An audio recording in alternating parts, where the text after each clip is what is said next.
La pilule est difficile à avaler pour les salariés de Rhodia. C'est officiel. Dans quelques semaines, la direction devrait céder une partie de son activité et concerner notamment la production de l'aspirine.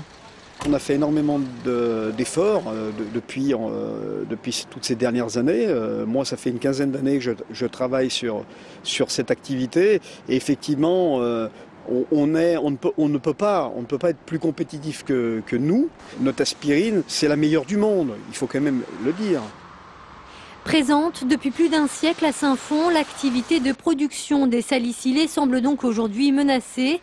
Et pourtant, chaque année, ce sont encore plus de 6000 tonnes de rhodine, autrement appelée aspirine du Rhône, qui sortent de ces usines.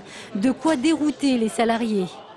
Rhodia est leader sur la fabrication d'acide salicylique qui est l'amont de l'aspirine. On ne comprend pas qu'en étant leader sur un marché, un groupe industriel en France aujourd'hui veuille céder ça à un fonds d'investissement. Après l'arrêt de la production de paracétamol il y a quelques mois à Roussillon, le groupe Rhodia semble donc aujourd'hui vouloir clairement se désengager de son activité pharmacie. Un désengagement qui ne devrait pas être sans conséquence sur l'emploi.